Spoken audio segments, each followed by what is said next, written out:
في ثالثه ثانوي عندك مشكله في قرايه الفولتميتر، تعالى نحل مع بعض. سؤال جه في امتحان 2022 دور اول. يلا بينا. بيقول لك في الدائره الكهربائيه الموضحه اذا كانت قراءه الفولتميتر والمفتاح كي مفتوح هي 18 فولت. واحده واحده، يعني ايه والمفتاح كي مفتوح 18 فولت؟ يعني دلوقتي هل هيمر تيار؟ يبقى التيار بصفر، فاقدر اقول ان الفولتميتر هيقرا في بي لان التيار يساوي صفر. طيب وبعدين؟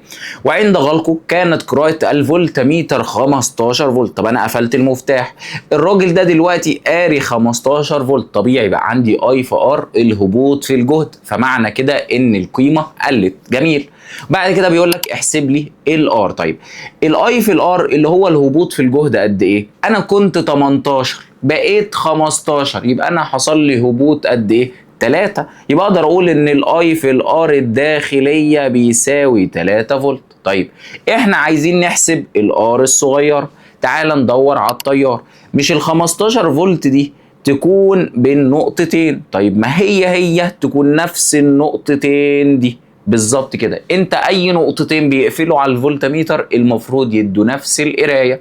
يبقى انا هنا كده اقدر اقول كأن الفولتميتر متوصل على المقاومه دي ب 15 فولت. ايه ده؟ يعني التيار يساوي في على ار؟ التيار بيساوي في على ار يا مستر، يعني 15 على 5 يدي 3 امبير. بس يا باشا الاي في 3 او 3 في ار يساوي 3، يبقى الار بيساوي 1 اوم. فكره جت في امتحان 22. وما تنساش يا صديقي تعمل لايك وتشترك في القناه، واطلب مننا اللي انت عايزه في الكومنتات، اذا كان ملخصات لدروس معينه او لاجزاء معينه نلمها لك في فيديو قصير. خلاص يا صديقي، سلام.